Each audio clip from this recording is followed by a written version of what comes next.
What if everything you believed about getting old was wrong? That question drifted through Frank Mallory's mind like the smoke from his morning coffee, curling up into the kitchen light where motes of dust spun in slow circles. 71 years old, alone, with a hip that clicked when he climbed stairs and a left knee that swore at him when it rained, Frank sat at the same kitchen table he'd shared with Linda for 47 years. Now, it was just him, the ghost of her laughter, and a ticking wall clock that somehow felt smug. The sun slanted through yellowed blinds, striking an old photograph pinned to the fridge, Frank in uniform, tall and proud, holding their baby boy with one hand and saluting the camera with the other. That baby, David, hadn't called in over 4 years. Frank exhaled, long and tired, rubbed the back of his neck, and reached for the remote. The local news droned about rising gas prices and city council bickering. He clicked again. Commercials. Another click. A courtroom drama. One more, just noise, filling the silence that had become the loudest thing in his life.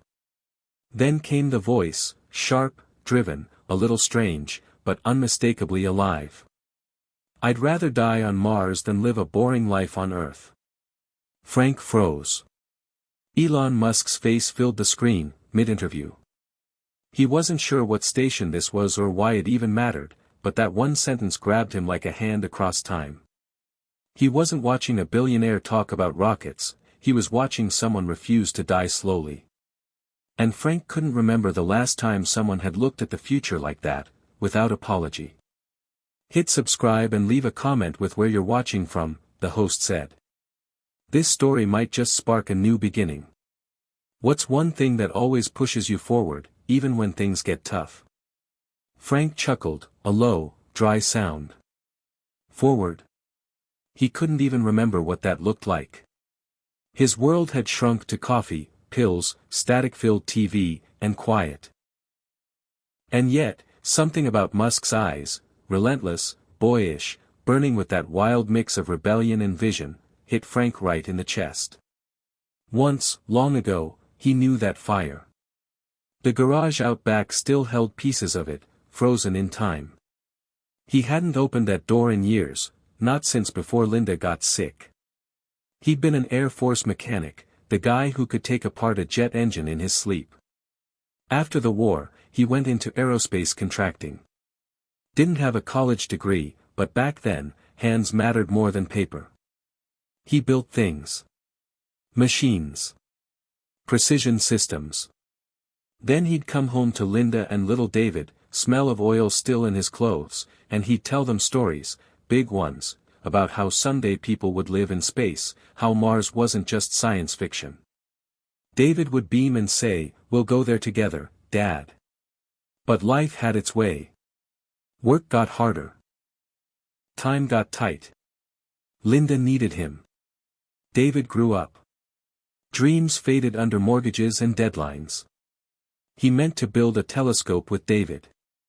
They even bought the kit. It still sat, unopened, somewhere in the attic.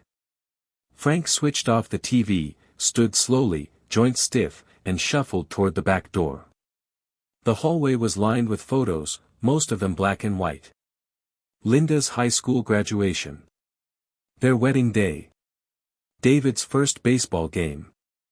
All smiling, all frozen. He reached the garage, key stiff in the lock, rust scraping as he turned it. The door groaned open like it hadn't been touched in decades. Dust hit him in the face like a wave, dry and bitter. The air smelled like old oil and something older, maybe regret. Sunlight crept in through a narrow window, illuminating stacks of parts, toolboxes, shelves of books covered in grime. And there, against the far wall, under a drop cloth, was the model rocket he and David had started. They'd worked on it for 3 weekends. Then the argument started. The teenage years. Silence thickened between them. Frank always told himself there'd be time later. Now the rocket looked more like a tombstone. He reached out, pulled the cloth back. The body was intact. A little warped, paint chipped, but it stood proud, defiant. A memory hit him. David, 11 years old, goggles too big for his face, grinning ear to ear, saying, "This thing's gonna break the sound barrier, Dad." Frank swallowed hard. His hands trembled, not just from age. From something stirring inside him. The part he buried. He reached for a rag, wiped down the frame. Then another. Hours passed without him realizing. Something old, something vital had been nudged awake. Back inside, he opened his laptop for the first time in months. It took 4 tries to remember the password. He typed Elon Musk Mars into the search bar. Videos, interviews, articles, all of it unfolded like a map to a country he thought had sunk beneath the ocean. He clicked on a podcast titled Legacy and Limits, Why Age Shouldn't Define Possibility. Musk's voice rang out, "You're going to die anyway. Might as well do something amazing before you do." Frank sat back, stunned. Not because it was profound, but because it was true. He closed his eyes and whispered, "Might as well do something." He opened a Word document and stared at the blank page. What could he write? Who would care? Maybe it wasn't about being heard. Maybe it was about speaking again, finally. He typed a title, Red Planet Grandpa. Then the words just came, slow at first, like molasses dripping from an old jar, "I'm not an astronaut. I'm not a genius. I'm a 71-year-old man with a garage full of regrets and an old model rocket that never flew. But today, something changed. I saw someone speak about Mars like it was possible. Not because of age, but because of will. And maybe it's not too late to dream again." He paused. His throat tightened. Linda would have smiled at that. Maybe even told him to write more. He hit save. Sat there. The quiet felt different now. Less like an echo chamber, more like a launching pad. The kitchen clock ticked louder than before, but now it felt like a countdown. Somewhere outside, the sky darkened into dusk. The stars would be out soon. He hadn't looked up in a long time. Maybe tonight he would. Maybe tomorrow, he'd dust off the telescope kit. Or maybe just sit in the garage again. One small thing at a time. But that fire, it was back. A flicker, sure. But fire nonetheless. And fire spreads. He leaned back in his chair, stared at the ceiling, and whispered, "I'm not done yet." Hit subscribe and leave a comment with where you're watching from. This story might just spark a new beginning. What's one thing that always pushes you forward, even when things get tough? Before the silence settled in, before the arguments and the aching bones, before time started slipping through his fingers like engine oil through a crack in the pan, Frank Mallory had a life that hummed with motion, purpose, and hope. It wasn't grand, not by the world's standards, but it was built with hands that could fix anything, a back that could carry more than weight, and a heart that once believed in impossible things. He'd been 20 when he left Nebraska for the first time, in a uniform that didn't quite fit and boots that blistered his feet. Vietnam had a way of aging a man faster than birthdays ever could. Frank came back quieter, more deliberate, but somehow still hungry for something more. That hunger led him to Colorado, where he got a job at Martin Aerospace as a mechanic's assistant, standing in the shadows of men with degrees but outshining them with grit and instincts that couldn't be taught in lecture halls. His fingers were his mind, each turn of the wrench a conversation with machines. People started noticing. "You've got the touch, Mallory," his supervisor once said after Frank fixed a hydraulic failure in under 10 minutes. He wasn't sure what a future looked like yet, but he knew he wanted one. Then came Linda. She was working as a nurse's aide in a small clinic near the airfield, stitching up bruises and egos with equal grace. She had a laugh that made people stop talking just to hear it again, and a stare that could silence a man mid-sentence. Frank met her at a VFW pancake breakfast. She teased him for putting too much syrup on his eggs. He told her he liked the mess. She liked that answer. Within a year, they were married. Not because it was easy, but because it made the world feel less lonely. They moved back to Nebraska to care for Linda's aging mother, traded fast-lane dreams for family duty, and bought a fixer-upper on the edge of a small town where the streets stayed quiet and the mailman still knew your name. Frank picked up part-time work at a machine shop and later landed a steady role maintaining aircraft components for a regional airport. It wasn't aerospace engineering. It wasn't rockets or space stations. But it was honest, needed, and paid enough to put food on the table. David was born on a rainy Thursday in March. Frank remembered the way Linda looked at him in the hospital, their son wrapped tight in her arms, her hair damp with sweat and her eyes soft with exhaustion. "He's going to change the world," she said, smiling. Frank had nodded, overwhelmed, but somewhere deep down he wondered if it was him that had missed his chance to do that. Still, he poured everything into being a father. He read bedtime stories about astronauts and machines, helped David with science projects, built go-karts and wooden robots on Saturdays. For a while, the dream lived again, not through Frank's hands, but in David's eyes. They talked about Mars like it was a place on the map. They made grand plans, building a homemade telescope, launching a weather balloon, maybe even visiting a space museum together. Frank promised things. Big, bright things. But promises have a way of wilting under the heat of life. Bills piled up. Work got harder. Linda's mother passed, and the grief clung to her like a second skin. Then came the day Frank got passed over for a promotion by a younger man with a degree and fewer gray hairs. It was the beginning of a slow retreat. He started staying late at work to avoid the growing silence at home. David entered high school and found new interests, friends, girls, music. The garage stopped being their playground. It became a storage unit for unfinished dreams. The telescope kit they bought together, secondhand from a swap meet, was placed carefully on a shelf and never opened. Frank always meant to. He really did. But there was always something else. A car to fix. A deadline to meet. A fight to forget. And then, suddenly, years had passed.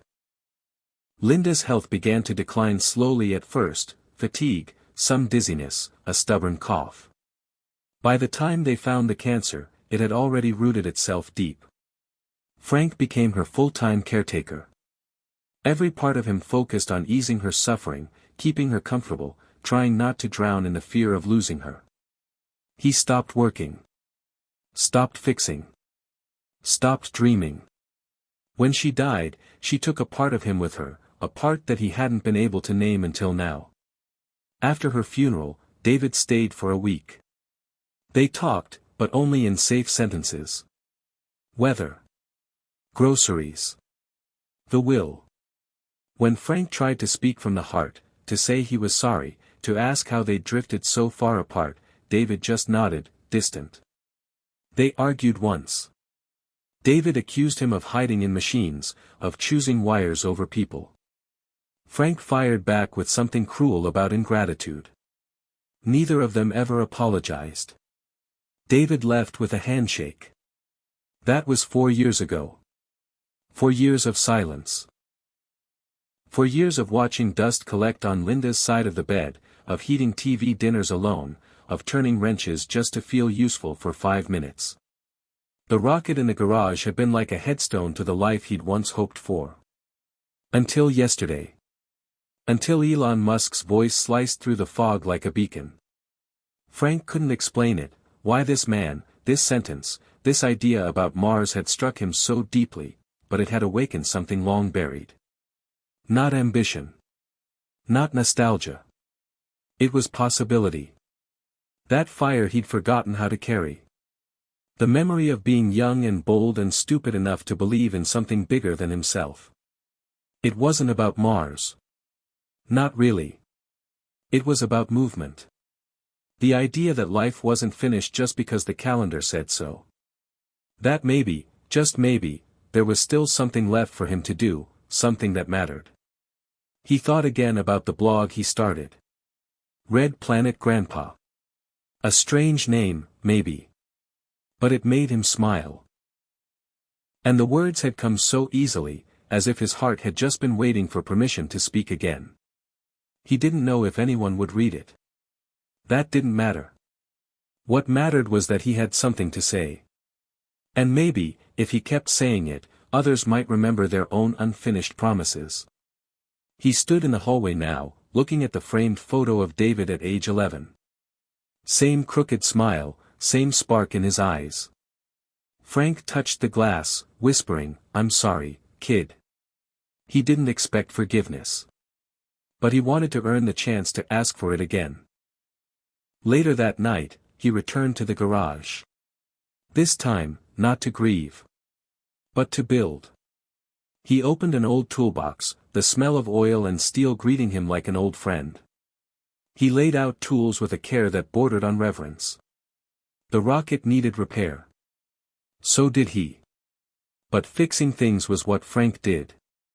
Even broken things deserved a second shot. He plugged in the old shop radio and let the soft hum of jazz fill the space. Each bolt tightened, each piece cleaned, felt like a prayer. Not for salvation, but for meaning. His back ached. His hands were stiff. But for the first time in years, the hours passed without bitterness. And when he finally looked up, the garage was glowing in the pale blue of early dawn. The world outside was waking. And so was he. It started with a jolt behind his right shoulder blade, sharp and sudden like a live wire brushing bare skin, just as Frank reached across his workbench to adjust the model rocket stabilizer.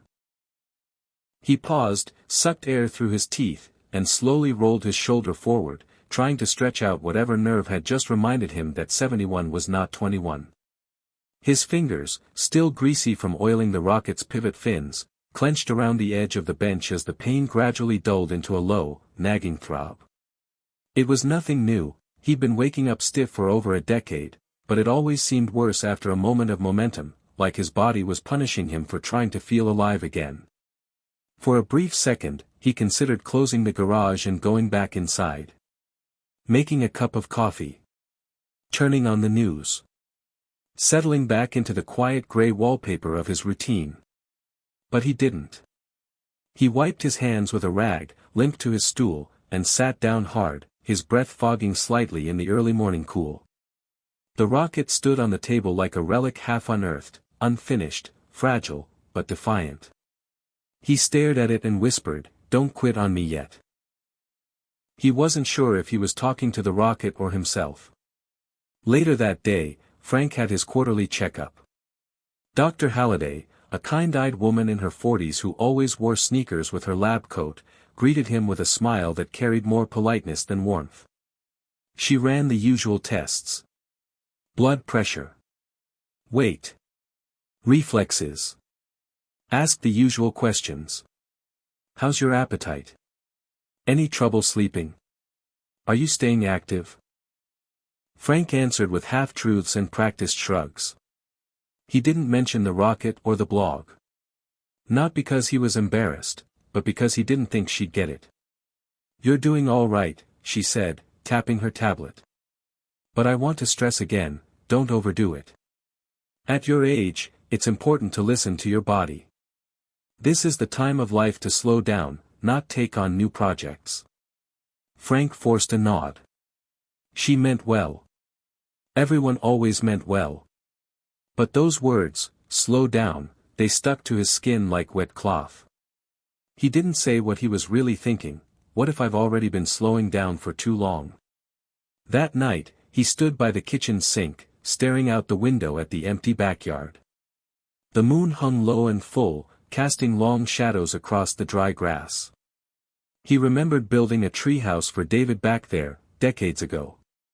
Remembered the way David had looked at him like he was a magician, until the day he didn't anymore. Frank sighed, leaned on the counter, and wondered why everything felt harder when the world went quiet. He turned off the light and shuffled to the living room, easing himself into the recliner with a wince. He picked up the remote, flipped through channels, and stopped on a tech documentary mid-sentence. Elon Musk was talking, again. Not about cars or satellites this time, but about failure. There's this idea that you need to be young to take risks, Musk said, his face tight with focus. But risk doesn't disappear with age, it just gets heavier. Most people stop not because they can't do something, but because they believe they can't. And that belief is the real enemy. Frank sat forward slightly. That last line echoed through his ribs. The belief is the real enemy.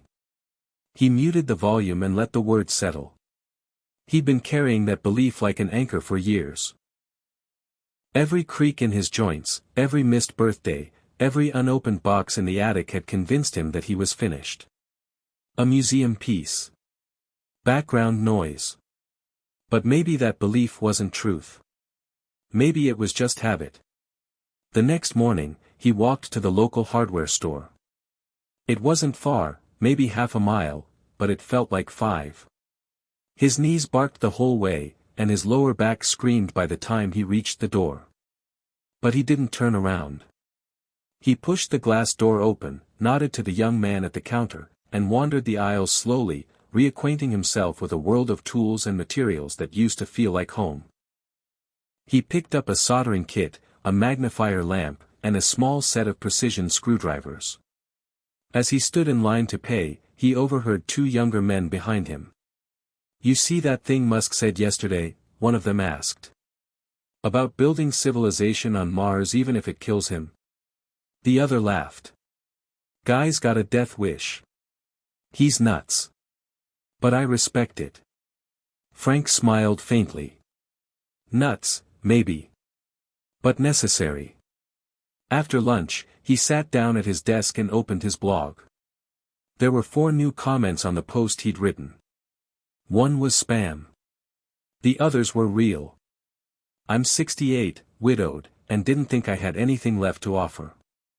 Your post gave me goosebumps. Please keep writing." Another said, "My son bought me a telescope kit years ago. Still in the closet. You just convinced me to open it." Frank read the comments twice, then a third time. His chest felt warm, full. He clicked, "New post," and began typing. "I got a pain in my back this week, and a doctor told me to slow down. But I don't think slowing down is what I need. I think moving forward, even just an inch, is the only thing keeping me alive. I'm not talking about running marathons or climbing Everest. I'm talking about choosing something. Choosing hope instead of rust. Choosing effort over waiting. Choosing to be part of the world instead of a leftover." He paused. Typed again. "Elon Musk says belief is the real enemy. I think he's right. I believed I was too old, too broken, too forgotten. But I've decided to believe something else. I'm still capable of building. Still capable of dreaming. And maybe, just maybe, so are you." He hit publish. That night, something strange happened. Around 10 p.m., his old landline phone rang. No one ever called that line anymore. It was only still plugged in because Linda had once said it made the house feel less empty. He picked it up. "Hello?" There was a pause. Then a voice, hesitant. "Male. Mr. Mallory?" Frank's stomach tensed. "Yes. Sorry to call so late. This might sound strange, but, did you used to work at Martin Aerospace?" Frank blinked. "I did. A long time ago. My name's Jake Lawson. I was your intern back in, 1989. You probably don't remember me. You taught me how to read torque specs, and you gave me hell for dropping a socket wrench in the fuel line." Frank laughed, surprised. "Yeah, I remember that. You turned red as a fire hydrant. Yeah, that's me. Listen, I found your blog. I didn't know you were still around. Just wanted to say, you were one of the good ones. You're the reason I stayed in engineering." Frank's throat tightened. He gripped the receiver.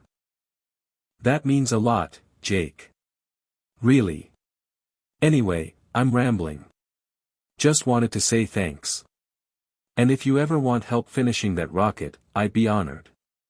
They exchanged numbers, and Frank hung up slowly, staring at the phone like it had just dialed back time. He stood there for a long while, the quiet settling in again, but softer this time. Not suffocating. Almost companionable. As he headed to bed, his joints stiff and heart full, he realized something: the war inside wasn't won in a single battle. It was a series of small choices. Every day. To get up. To believe. To reach. And though his body might be losing the war inch by inch, his spirit was finally remembering how to fight. The next morning, Frank Mallory woke up before sunrise. Not because of pain or habit, but because something inside him had begun to stir with a low, persistent hum, the kind of hum you feel in your ribs, like the startup sequence of a long-dormant machine. His dreams had been strange again, jumbled images of rockets and telescopes, of his wife laughing beside him at a launch pad, of his son as a little boy yelling, 3, 2, 1, from the back of the garage as they let a paper rocket fly into the summer sky. But this morning, the dreams didn't feel like ghosts. They felt like blueprints.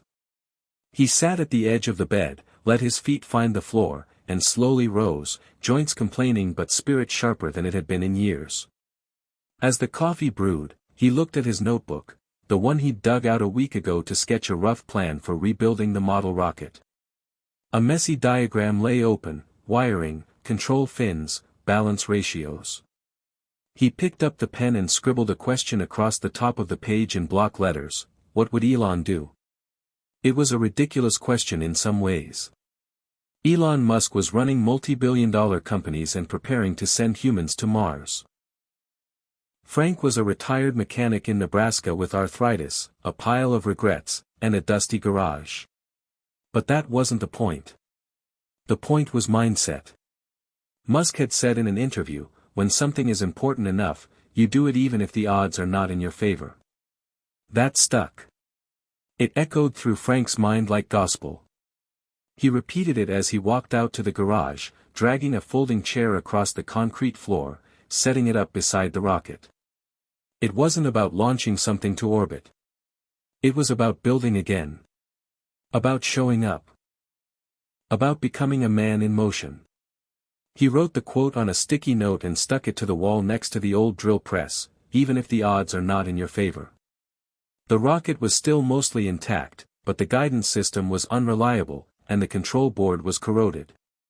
He knew it wouldn't take off more than 50 feet, maybe not even that, but something about working on it again gave him a strange comfort, as if the tools in his hands were speaking a language his heart remembered. That afternoon, a boy's voice rang out from the side of the house. "Hey! Whatcha building?" Frank straightened and turned toward the open garage door. A kid stood there, maybe 13, with a baseball cap turned backward and a scooter lying half-fallen at his feet. He had that curious, restless look only kids had, the one that said they were always 1 second away from discovering something. "A model rocket," Frank said. "Or trying to."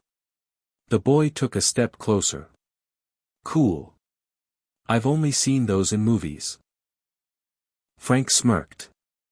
"They used to be in backyards, too. Can I see it?" Frank nodded.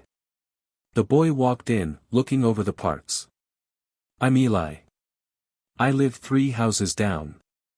"Frank," he replied, wiping his hands. "You into space stuff?" "A little. My science teacher says it's all gonna be AI now. Like, we won't even need people out there soon." Frank chuckled. "I don't buy that. Machines can calculate, but people still dream. That counts for something." Eli nodded slowly, staring at the rocket. "You gonna launch it?" "Eventually. Still fixing it. It's been sitting a long time. Looks old. Like, older than my dad." "It's older than your teacher, your school, and probably your sense of tact," Frank said, half laughing. Eli grinned. "Need help?" Frank paused. He was used to being alone in this space. It was where he hid from memories, not where he shared them. But something about Eli reminded him of David at that age, curious, eager, a little lost behind the eyes. You ever used a soldering iron? No, but I'm good at learning stuff fast. Frank gestured to the table. All right. Let's see if that's true. For the next 2 hours, they worked together, side by side, Frank explaining connections, letting Eli hold parts and pass tools, showing him how to steady his hands. The boy had good instincts, even if he lacked finesse. Frank found himself slipping into his old teaching rhythm, simple words, clear steps, no assumptions. And Eli soaked it up. By the time they stopped, the sun had dipped low, and the rocket had its wiring halfway done. Eli looked at it proudly. This is actually pretty awesome. That's the trick with most things, Frank said. Keep at it long enough, and they stop being scary and start being real. Can I come back tomorrow? Sure. If your parents don't mind. My mom works till 7. I usually just ride around. Well, ride by here, and we'll see what we can make. After Eli left, Frank sat back in his chair, hands sore but spirit oddly light. For the first time in what felt like forever, someone had asked to be part of his world. Not because they pitied him.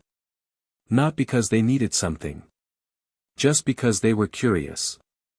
And he had something to offer again. That night, he wrote another blog post. Today, I met a boy named Eli. He's got the kind of eyes that don't know what "can't" means yet. We soldered a few wires, and I realized something. I always thought aging was about losing things, strength, clarity, speed. But maybe it's about rediscovering what you still have and choosing to share it. Elon Musk is building rockets for Mars, but sometimes the real launch is helping someone else see they can build, too. I'm not a billionaire, and I never will be. But I've got a garage, a few tools, and enough left in the tank to show a kid what potential looks like. And that feels like winning. He stared at the screen for a while after publishing, then checked the comments. More had come in. One read, I'm 73 and just ordered a ham radio kit. Haven't touched one since the 60s. Thanks for the push, Red Planet Grandpa. Another said, you made me cry today. My dad was like you. He stopped trying after 65. Wish he'd seen your blog. Frank leaned back, the emotion surprising him. He didn't think anyone would care. But they did. And somehow, that scared him more than anything. He didn't want to let them down. He didn't want to let himself down. The next morning, he did something he hadn't done in decades. He shaved carefully, put on his best flannel, and took a selfie in the garage with the rocket behind him. His hand shook a little holding the phone, but he managed it. He posted it with the caption, Dreams don't expire. Sometimes they just sit in the garage waiting for you to come back. He laughed at how corny it sounded, but it felt right. That afternoon, he and Eli finished the wiring and attached the fins. They named the rocket Daring Widow I, after Linda. Eli asked why, and Frank just said, she used to say the stars were the only place big enough for all her questions. He didn't explain more. He didn't have to. By the end of the week, they had a launch plan. Nothing fancy, just a field behind the school where Eli said no one ever went. Frank prepped the launch board. Eli made a countdown sign. They set a date, Saturday morning. 2 days away. Frank sat with that knowledge like it was a secret treasure. He knew the rocket might not fly. But in a way, it already had. Saturday arrived with a stillness that didn't feel empty this time. It felt like anticipation. The kind that hums just below the surface of your chest, like the charge that builds before a storm, not fear, not dread, just possibility. Frank Mallory stood in his kitchen holding a chipped thermos full of hot coffee, staring out the window at a sky so blue it looked scrubbed clean. No clouds. No wind. Just open air waiting for something to move through it. He didn't say a word. He didn't need to. This morning was already louder than most of his last 10 years. The house was quiet, but it didn't feel lonely. It felt paused, like the world had held its breath. In the garage, the rocket stood fully assembled, perched carefully inside the wheeled cart Eli had rigged out of an old lawnmower frame. They'd triple-checked the wiring last night, labeled each cable with masking tape, even added a little American flag sticker to the side of the body, half as a joke and half because it felt right. Frank had gone to bed late, but sleep had come quickly, deep, dreamless, necessary. When he woke up, his bones ached and his hands were stiff, but there was a quiet electricity in him that made all of it feel like the price of entry to something real. At 8:10 a.m., Eli rolled up on his scooter wearing a bike helmet and carrying a plastic box filled with launch gear. "Morning, Commander," he said. Frank smirked. "Thought we agreed I'm mission control." "Same thing," Eli said. "Except mission control still gets blamed when it blows up." Frank chuckled. "Fair point." They worked in near silence, packing the cart, securing the clamps, gently lowering the rocket into position so it wouldn't shift on the way to the field. Frank noticed Eli was quieter than usual, more focused, eyes a little narrower, chewing his bottom lip like he was hiding a question he wasn't sure he was allowed to ask. "Nervous?" Frank asked, not looking up. "No," Eli said. "Then, maybe a little. Not about the rocket. About, if it matters." Frank paused. "It matters. Even if it doesn't go up. Especially if it doesn't." They walked the half-mile to the launch field slowly, carefully, Eli pushing the cart while Frank carried the launch controller in a worn canvas bag he used to take to work years ago. The field was just as Eli described it, flat, open, overgrown at the edges with tall weeds and scattered wildflowers. No houses. No kids. No judgment. Just sky. Frank planted the controller unit near a small folding table and tested the connections. Battery good. Switches steady. Circuit response strong. He glanced at Eli, who was watching him like a student afraid to interrupt the teacher's ritual. "Ready?" Frank asked. Eli nodded, pulling the countdown sign out of his backpack. He had drawn it in marker, numbers 10 through 1, each on its own cardboard square, taped at the top so they flipped like pages. A little crooked, but charming. "Okay," Frank said. "We arm it, step back 10 feet, and count down. And then it goes. Hopefully. And if it doesn't?" Frank looked at the rocket. "Then we try again." They armed the system. The lights on the controller lit up, green, yellow, steady red. Frank stepped back, motioned to Eli. "You want to count it down?" Eli hesitated, then took the flip chart in both hands and held it like it meant something. Frank raised his hand and gave the signal. Eli took a deep breath and started. 10, 9, Frank didn't hear the numbers as much as he felt them. Each one thudded in his chest. Not with nerves. With memory. He remembered David counting like this when he was a boy, too small to know how much it meant. He remembered Linda, standing behind them in the yard with a smile and iced tea in her hand. He remembered how full the world had felt. 3, 2, 1, Eli slapped the final card. Frank hit the launch switch. For a second, nothing happened. Just silence. Then, with a sharp hiss and sudden jolt, the rocket lifted. Not far. Maybe 20 feet. But it rose. Straight up. Clean burn. Stable. Glorious. Then, like a breath held too long, it sputtered, tipped, and fell. Not a crash. Just a tumble, a slow spin down into the grass, undramatic but undeniably complete. The whole thing lasted maybe 6 seconds. When the silence settled again, Frank felt something unexpected, laughter. Deep, honest, uncontrolled laughter that came from the gut. Eli looked at him like he'd lost his mind. It crashed, the boy said, confused. Yeah, Frank said, still laughing.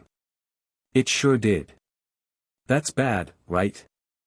Eli, Frank said, wiping his eyes, that's the best failure I've ever seen. The boy grinned. You're weird. Correct. They walked to the rocket and inspected it. A dented fin. Scorched bottom panel.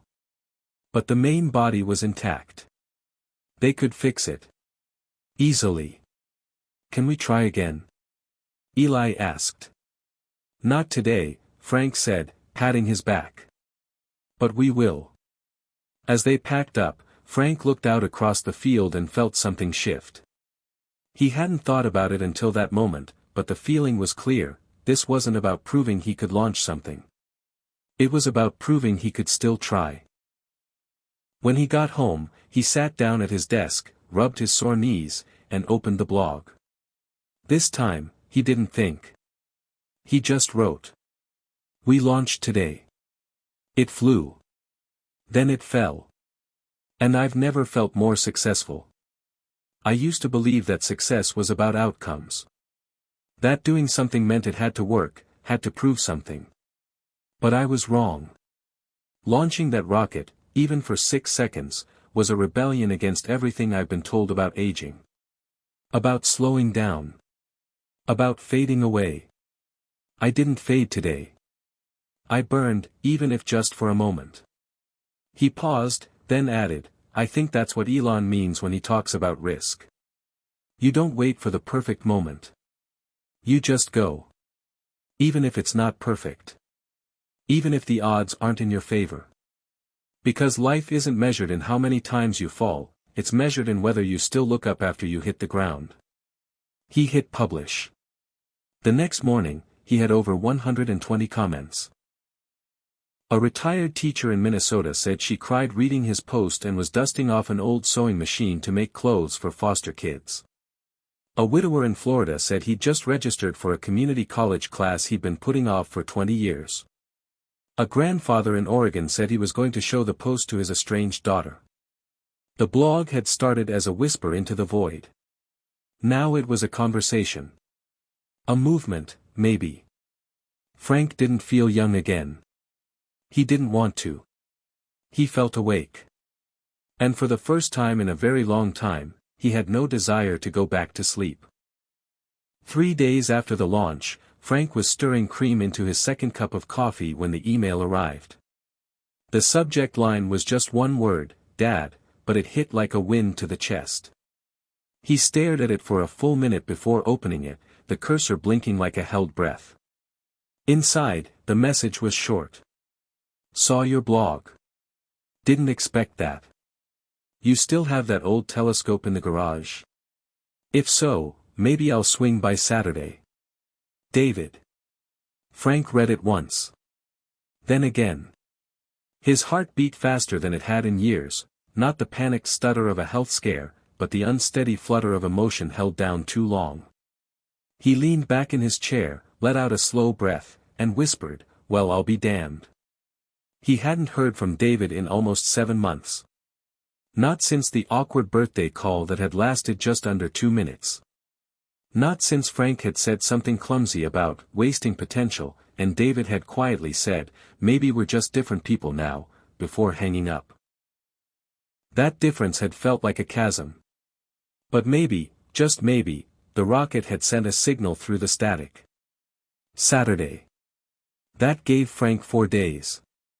He spent them cleaning the garage like it was a sacred space. He dusted, organized, labeled boxes that hadn't been touched since before Linda passed.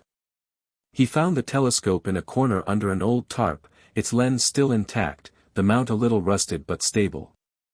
He polished it. Realigned the mirrors. Downloaded an app to his phone to track stars. And when he wasn't scrubbing or fixing, he wrote. His blog entries were becoming more vulnerable, more honest, not just about rockets or aging, but about mistakes. Regrets. The raw truth of being a father who'd once loved too rigidly and held his expectations tighter than his child's hand. One post read, I used to think being a good father meant making sure my son didn't fall. Now I think it means letting him know I'm still here if he ever decides to climb." The post went viral. Frank didn't even know what going viral really meant, but Eli had explained it with big eyes and a shouted, "Dude, you're trending on Reddit." A podcast host emailed. A local paper wanted an interview. But Frank wasn't thinking about any of that. He was thinking about Saturday.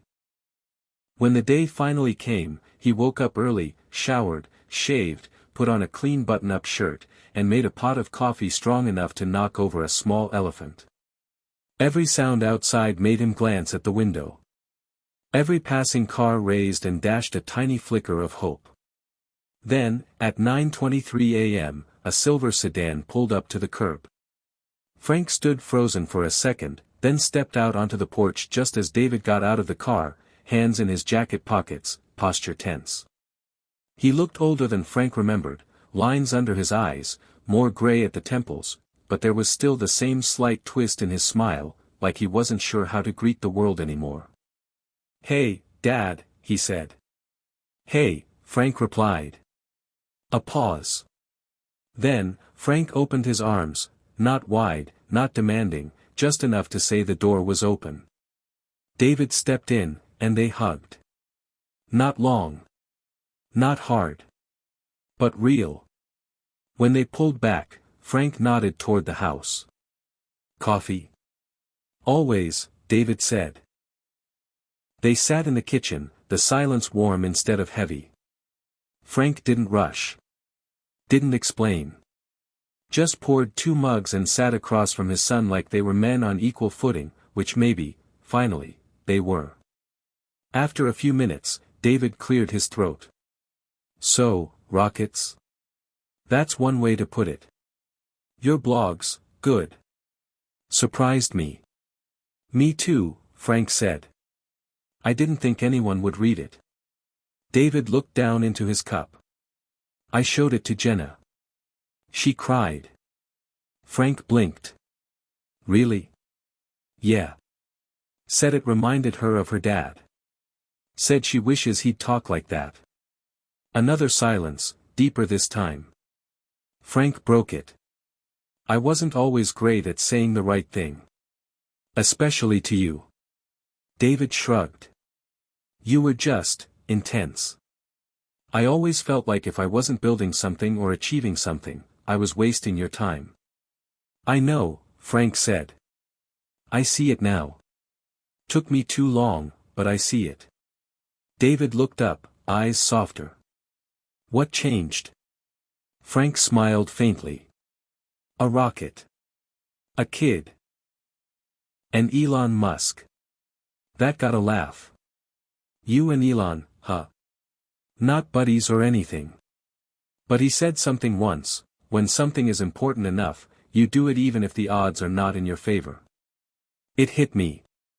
I've been waiting for perfect moments my whole life. But I finally realized I was just afraid of failing. David nodded slowly. "I get that." They sat for a while, the weight between them slowly lifting. Then Frank stood. "Come see something." He led David to the garage. Showed him the rocket. The telescope.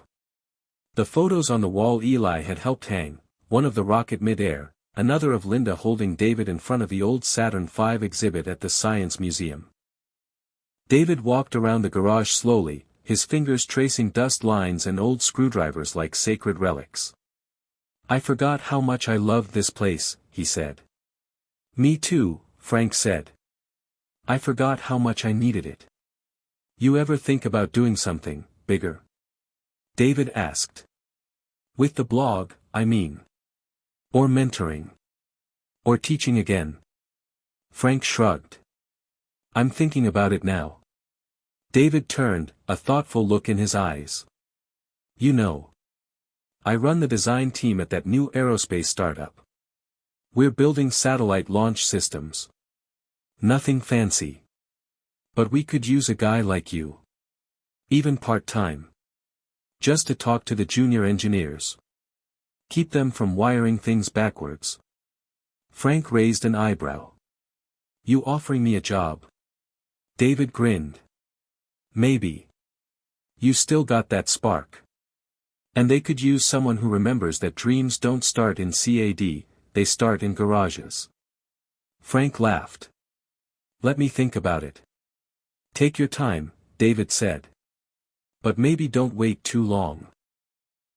That night, after David left, Frank sat at his desk and stared at the telescope for a long time. He wrote one more blog post before bed. Today, my son came home. We didn't fix everything. We didn't need to. Sometimes reconnection isn't about solving the past, it's about opening the door to a new future. We're all just rockets waiting to ignite. Some of us are still on the pad. Some are halfway to the stars. But if you're reading this, I want you to know, you haven't launched your last mission yet. Keep building. Keep dreaming. Even if the odds aren't in your favor. He signed it, as always, Frank, earthbound but looking up. The email sat in Frank's inbox like a glowing ember. We'd love to feature your story on our podcast, Frank. Your writing has been inspiring to thousands of our older listeners who feel left behind. Let us know if you're open to a conversation. The Forward Age Team. He stared at it for nearly 10 minutes, unsure whether to laugh, panic, or pretend it had arrived in the wrong inbox. Frank had been many things in his life: a husband, a father, a mechanic, a man who once rebuilt a classic Corvette with his bare hands, but he'd never once thought of himself as someone worthy of a microphone. The words, "feature your story," hit somewhere between flattery and disbelief. He turned in his office chair slowly, his eyes resting on the small display he and Eli had built together, a corner of the garage now filled with photos, blueprints, and the slightly dented body of the rocket, propped up like a trophy. It wasn't a shrine. It was a reminder. Of motion. Of trying. Of rising. That night, he called David. You ever done a podcast? Frank asked. Sure, David said. A couple times. Nerve-wracking at first, but it gets easier. They want to talk to me. Who does? Some group called the Forward Age. Guess they focus on aging with purpose. David paused. Dad, that's amazing.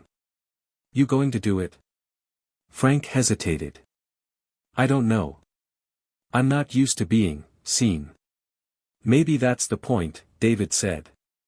Maybe being seen is the next step. Frank hung up and sat alone with the silence. It wasn't an empty silence. It was full, of memory, of dreams waking up, of fear, too. He wasn't afraid of speaking. He was afraid of saying something that mattered and then being expected to keep mattering. That kind of visibility could burn. But still, he replied to the email with one word, yes. The interview was scheduled for the following Wednesday. Frank spent the next 5 days walking around the block every morning to calm his nerves, rehearsing what he might say. He didn't want to sound like a motivational poster. He just wanted to be real. Eli stopped by twice during the week, excitedly helping Frank test a new igniter system they were building for Daring Widow 2. You're going to be famous, Eli said as he checked voltage on a tiny circuit board. Doubt it, Frank replied. But I'll be heard. That's good enough. The night before the interview, Frank couldn't sleep. He lay in bed staring at the ceiling, thinking about all the things he wished he'd said to Linda when she was still alive. About the years he'd wasted thinking his best days were behind him. About how easy it had been to disappear without anyone noticing.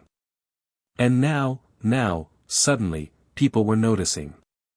Wanting his voice. Wanting his experience. It scared him more than any diagnosis or bad day ever had. The next morning, he woke before dawn, shaved, dressed in a clean flannel shirt, and made coffee. He set up his laptop in the garage, where the lighting was best and the background told his story without needing words. At exactly 10 a.m., the video call connected. A woman named Rachel appeared on screen, bright-eyed and smiling, her voice warm. Frank. We're so thrilled to have you today. Your blog's been passed around like wildfire. Thanks, Frank said, clearing his throat.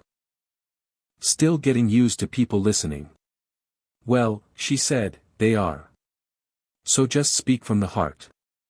The interview lasted 40 minutes. Frank talked about the garage, about Eli, about the rocket launch and the feeling of failing in midair but landing with dignity. He spoke of Linda and David, of rebuilding bridges and rediscovering purpose after 70. He quoted Musk, of course he did, and added his own flavor to it.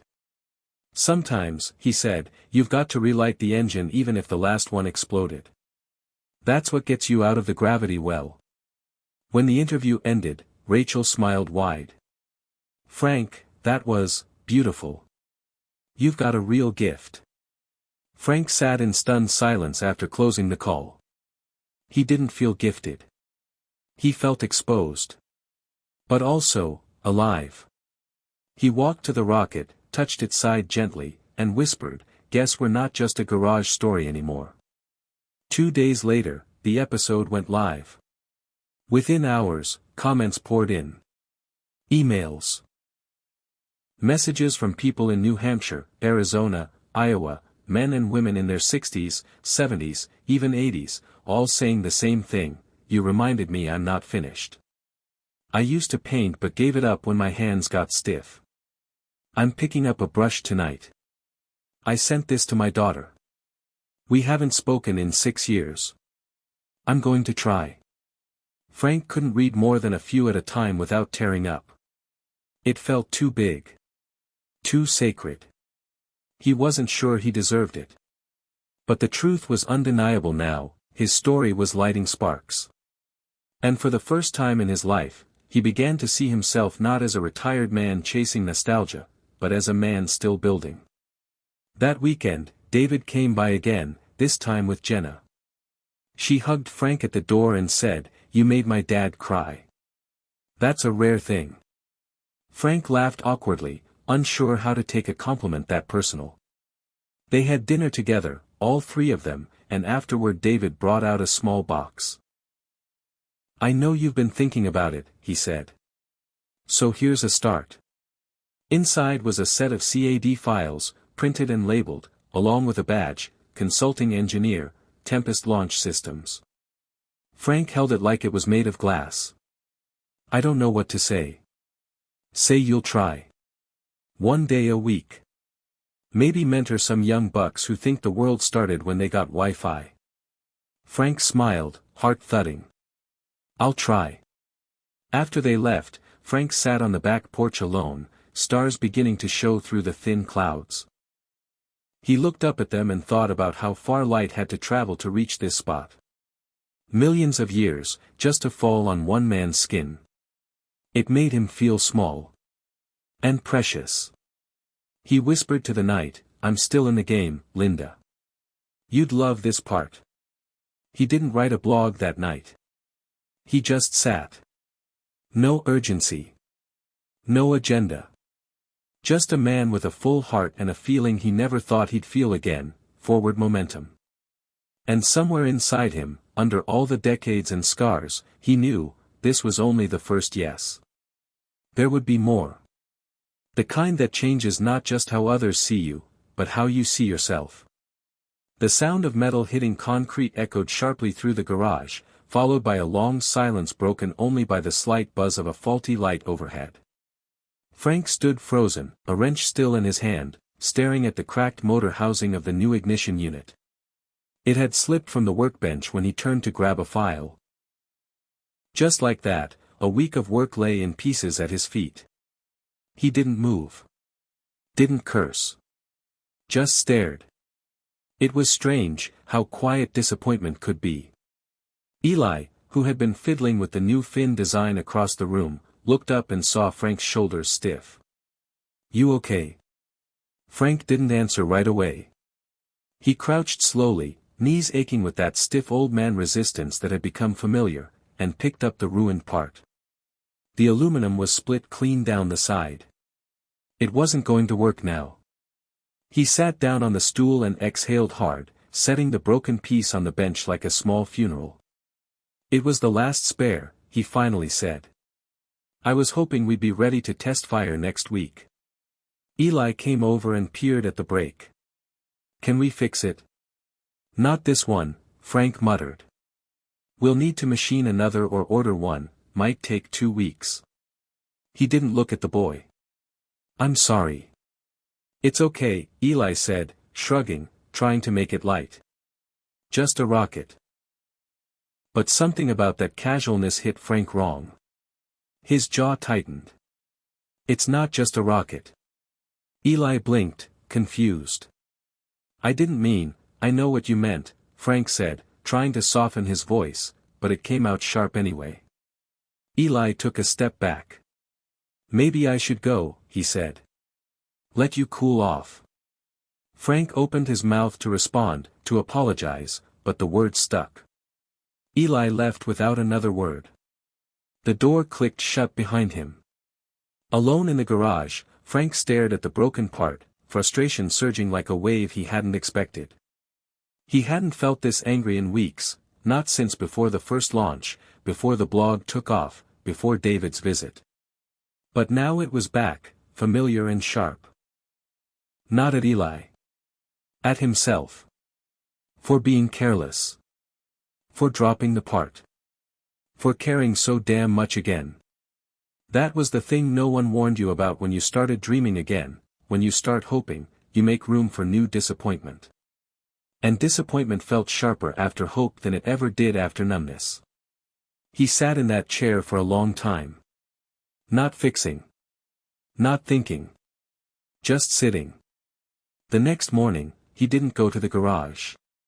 Instead, he stayed inside, scrolling through old blog comments but not replying to any of them. The spark felt distant. As if all the momentum he'd built had suddenly slowed. He caught himself wondering if the whole thing had been a fluke, a late-life surge that couldn't hold. Was he slipping back? Was that all it took? A dropped part and a hurt look from a kid? He thought of Musk again, how he'd read once that SpaceX's early launches failed spectacularly, sometimes in front of the world. Rockets exploding midair. People calling them insane. But they kept building. Frank looked down at his hands, calloused and stiff, but still capable. He stood up and walked out to the garage. The cracked housing was still on the bench. He picked it up, turned it over in his hands, and then did something strange. He laughed. Just once. Sharp and short. Then he grabbed his phone and texted Eli. "Sorry I snapped. You were right, it is just a rocket. But I guess it's also something more. Come by tomorrow if you're free. We'll machine a new part. I've got an idea." Eli didn't respond for an hour. When he did, it was one word, "Okay." That next afternoon, the boy showed up quietly, no helmet this time, no backpack, just hands in his pockets and a guarded look in his eyes. Frank nodded at him. "Let's fix this thing." Together, they opened the CAD files David had sent and modified the motor housing specs. Frank showed Eli how to adjust the measurements so they could fit an alternative design, one that didn't rely on the part he broke. They sent the specs to a local maker space with a 3D printer, and within 2 days they had a new prototype. "It's lighter," Eli said, holding it up. "Think it'll work?" "There's one way to find out," Frank said. The next Saturday, they returned to the field behind the school. Frank had expected the moment to feel heavy, but instead it felt normal. Grounded. Like routine was replacing ritual. That was good, he thought. He didn't need magic. He needed movement. This launch wasn't about spectacle. It was about proving to himself that he could fail and still show up again. That he hadn't come all this way just to stall at the next hill. "Ready?" Eli asked, hand on the countdown sign. Frank nodded. "Let's light her up." 10, 9, this time, he didn't feel that aching need for success.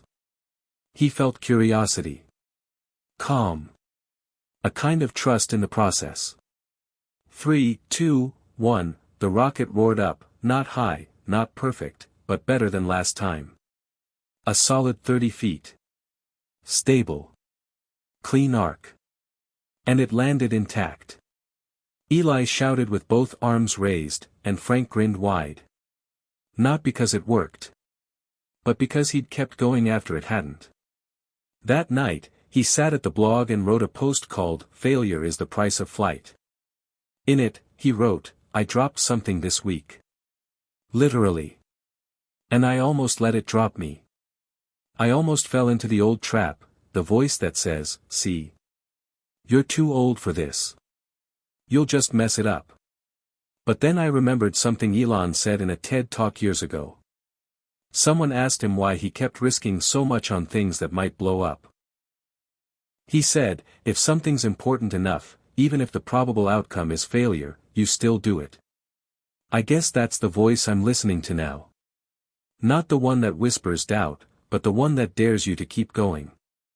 I've failed more times than I can count. But this week, I launched again. And that makes me the richest man on earth." The post took off. Again. Hundreds of shares. Messages from across the country. One woman wrote, "I dropped a casserole dish yesterday and told myself I was useless. Then I read this. I'm baking again tomorrow." Another said, "My son and I haven't talked in a decade. I'm calling him tonight. Even if he doesn't pick up, I'll keep launching." Frank sat in the glow of the screen for a while, the words washing over him like heat in winter. He didn't respond to them all. He couldn't. But he read every one. Carefully. Because they weren't about him. They were about movement. About people shaking off dust and daring to believe there was still flight in them. And that was the point, wasn't it? Elon had rockets. Frank had a blog, a garage, and a stubborn heartbeat that refused to settle. And maybe, just maybe, that was enough to carry others with him, one small spark at a time. Frank sat at the kitchen table, the morning light casting long shadows across his worn coffee cup. His fingers hovered over the keyboard, hesitant. He had spent years building walls between himself and the world, walls of regret, silence, and pride. Now, after months of small victories and failures, he was ready for the hardest step, reaching out to David. Not just the occasional texts, but something deeper. Something real. The phone sat heavy in his hand, a lifeline and a barrier all at once. Memories crowded his mind, David as a boy, laughing in the backyard, scraped knees from the treehouse, the day Linda left. He wondered if David remembered those moments or just the silence that followed. He typed a simple message, "Can we talk? I'd like to try again." He stared at the words for a long time, then hit send. The wait was excruciating. Minutes felt like hours. The phone finally buzzed. David's reply was cautious but open, "Okay. Let's talk." They agreed to meet at the local diner. The place where David used to take Frank for Sunday breakfast. When Frank arrived, David was already there, nursing a coffee and reading the paper. Time had changed them both. David's hair was grayer, and there were lines on his face that hadn't been there before.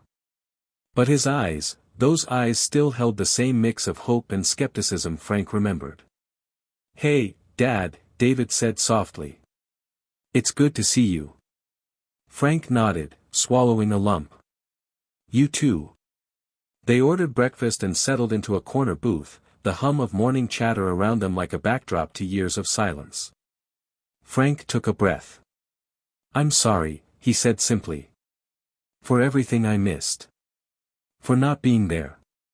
David's jaw tightened, but he nodded. "I've held on to a lot of hurt. But I'm here now." The conversation wasn't easy. Old wounds surfaced like ghosts, missed birthdays, the fights, the nights Linda cried alone. But beneath it all, a fragile thread began to stitch them together. Frank told David about the rocket, the blog, the podcast. David listened, surprised by the change in his father, the fire he'd thought was gone. "You're not the man I remembered," David admitted. "You're better." They talked for hours, not just about the past but about the future, plans for the rocket, ideas for a joint project, even tentative talks about family therapy. The diner's neon sign flickered outside as they finally stood to leave. "Thanks for trying," David said. "Me too." On the drive home, Frank felt a mix of exhaustion and exhilaration. It wasn't perfect, but it was progress.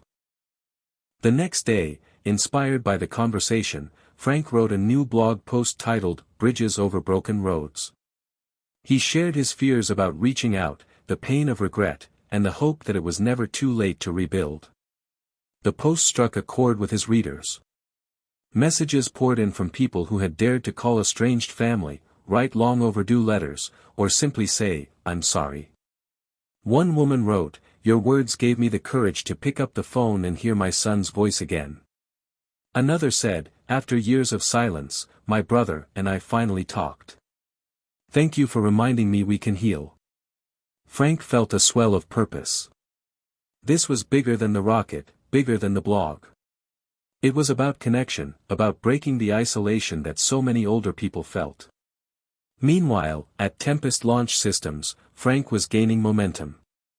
The team of young engineers had begun to look up to him, not just as a consultant, but as a mentor and friend. He found joy in sharing what he'd learned, in watching others grow, in feeling useful in a way he hadn't since Linda's death. But the journey wasn't without its challenges. Some days the old doubts crept in, whispering that he was fooling himself, that this second act was just a fleeting dream. He thought often of Elon Musk, who had faced his own share of critics and failures. Musk's relentless push into unknown frontiers reminded Frank that true progress demanded risk and resilience.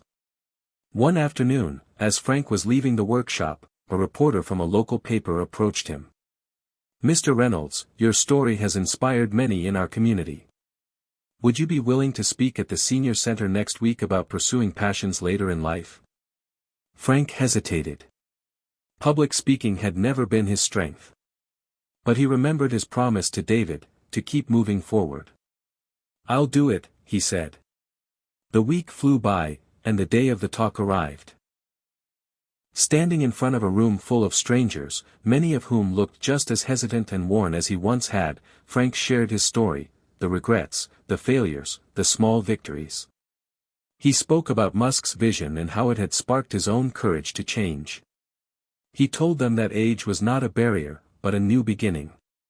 The room was silent at first, then erupted into applause. Afterward, people approached him with tears in their eyes, sharing their own stories of fear and hope. One woman said, "You gave me permission to start again." Another asked, "How do you keep going when it feels too hard?" Frank smiled, remembering his own struggles. "One day at a time," he said. "And a little bit of stubbornness." That night, as he sat on his porch watching the stars blink to life, Frank felt a profound peace. The journey was far from over, but he was no longer walking it alone. And in the quiet darkness, he whispered to Linda, "I'm building bridges. Maybe this time, they'll hold." Hit subscribe and leave a comment with where you're watching from. This story might just spark a new beginning. What's one thing that always pushes you forward, even when things get tough? The night was cold, and the wind rattled the windows of Frank's small house like a warning. He sat alone in the dim glow of the desk lamp, staring at the latest test results from the launch. The data was grim. The rocket's fuel efficiency was far below what they needed. Weeks of work seemed to evaporate into charts and numbers that spelled failure. Frank clenched his fists. This wasn't just a machine breaking down, it felt like his own spirit cracking under the weight of doubt and age. The voice in his head, sharp, relentless, asked again, "Is it too late?" He thought of Elon Musk, who had endured blow after blow before SpaceX finally succeeded.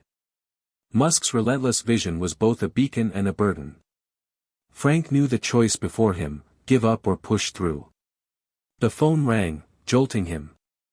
It was David. "Hey, Dad. I just wanted to check in. How are things? Frank hesitated but smiled through the fatigue. Not great. The tests came back bad. David's voice was steady. You're not the quitting type. You'll find a way. That small encouragement sparked a flicker inside Frank. He remembered Musk's words from a podcast, when something is important enough, you do it even if the odds are against you. He opened the CAD files and began reviewing every parameter with renewed focus. For days, Frank worked side by side with Eli and the Tempest team, iterating designs, testing new fuel mixes, and pushing the limits of their makeshift lab. The garage became a crucible, a place where failure was the raw material for learning. Eli grew into his role, asking tough questions, suggesting ideas that surprised Frank. The boy's youthful energy became a counterbalance to Frank's experience. One evening, as the clock neared midnight, Frank looked around the cluttered workspace, tools scattered, parts in mid-assembly, blueprints pinned on every wall, and realized he felt more alive than he had in years. This was what Elon meant when he said passion was a kind of obsession that could drive you beyond fear. Then came the moment that tested everything. The new fuel mixture was volatile, unpredictable. During a controlled burn test, the engine exploded in a burst of flames that sent shards of metal flying across the lab. Frank was thrown back, the acrid smell of smoke filling the air. He coughed, heart racing. No one was hurt, but the explosion was a brutal reminder of the stakes. This could have killed us, Eli whispered, eyes wide. Frank nodded, swallowing his fear. It almost did. The team gathered, shaken but determined. We can't stop now, Frank said firmly. Every failure is a lesson. That night, Frank lay awake, wrestling with the fear that maybe his body and mind weren't up to the fight anymore. But he thought of the people who wrote him, the readers who found courage in his words, the son who'd given him a second chance, the boy who believed in rockets and hope. They were counting on him. The next morning, Frank called a meeting. We're going to redesign the fuel system from the ground up. Safer, smarter. We'll learn from every mistake. The process was slow and grueling. There were days when Frank wanted to quit, when aches in his back and knees reminded him he wasn't a young man. But Musk's voice echoed in his mind, persistence is very important. You should not give up unless you are forced to give up. Frank realized that this wasn't just about rockets, it was about rewriting the story of what it meant to grow old. To face the crucible of age and fear and still come out fighting. Months later, after endless tests, failures, and revisions, they were ready for the next launch. The whole community gathered at the field behind the school. Frank looked up at the clear blue sky, heart pounding. As the countdown began, he felt every eye on him, the skeptics, the believers, the curious. 10, 9, 8, his hands trembled slightly, but his voice was steady inside. 3, 2, 1, the rocket soared like a comet, steady and powerful, higher than any before.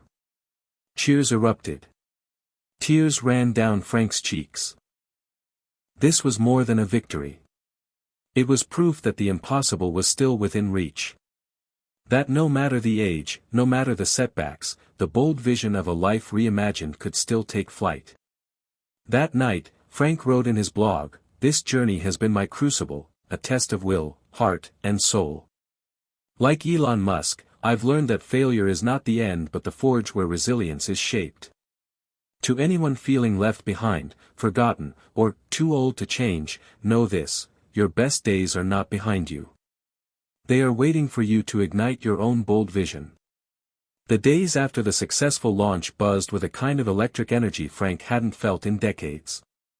His phone never stopped ringing, messages from old friends, new acquaintances, even local news reporters wanting interviews.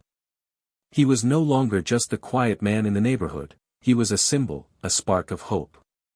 But with the spotlight came new questions and challenges that pushed him even further. One afternoon, Eli burst into the garage holding a crumpled flyer. "Look at this," he said, eyes wide with excitement. There's a science fair coming up next month. They want people to show innovative projects that inspire the community. Frank took the flyer and smiled despite his exhaustion. That sounds like a good idea. The science fair was more than just a competition, it was a chance to share their story with a wider audience, especially with young people who often felt like their elders were disconnected from the future. Frank thought of Elon Musk's relentless drive to push humanity forward, to inspire not just by words but by action. If Musk could dream of colonizing Mars, why couldn't a retired man with a garage and a blog ignite curiosity and courage in others? For the next few weeks, Frank, Eli, and the Tempest team poured themselves into preparing. They polished the rocket, built interactive displays, and rehearsed explanations. Frank's nerves surfaced in unexpected ways, public speaking wasn't easy, and the fear of failure lurked beneath his excitement. One evening, as Frank sat alone reviewing his notes, a message popped up on his phone. It was from David. "I know you're nervous about the fair. Just remember, the people want to hear your story, not just about rockets, but about never giving up. You've got this." The words steadied him. On the morning of the science fair, Frank arrived early, the crisp fall air biting but invigorating. The gymnasium was filled with booths, kids demonstrating homemade robots, high schoolers presenting solar-powered cars, a group of engineers showing off drone prototypes. Yet Frank's setup drew a steady crowd, not just children, but parents, seniors, teachers, all intrigued by the story of a man who refused to let age define his limits. When it was time to speak, Frank stepped up to the microphone. His voice carried across the room as he shared the journey, the failures, the fears, the breakthroughs. He told them about Musk's fearless vision, about what it meant to reclaim purpose after years of silence. He watched faces light up, eyes glisten with tears or sparkle with newfound hope. "If I can do this at my age, so can you," he said. "We're never too old to reach for the stars." After the talk, a young girl tugged at Frank's sleeve. "I want to be an engineer when I grow up," she said shyly. "Will you teach me how to build rockets?" Frank smiled. "Absolutely. And I'll be right here to help." The day ended with invitations to speak at schools, clubs, and community centers. For Frank, this was a new mission, not just building rockets but building dreams. But alongside the victories, challenges persisted. The physical toll of long days and constant stress reminded him he wasn't invincible. One evening, his doctor frowned after reviewing recent tests. "Frank, you need to be careful. Pushing yourself too hard could backfire." The warning stung, but Frank nodded, knowing he had to find balance. He thought of Musk again, who despite his grand ambitions, had moments of vulnerability and exhaustion. It was a reminder that even the boldest visionaries needed to care for themselves to sustain the fight. Determined, Frank set boundaries, morning walks for health, evenings without screens, and time to simply breathe.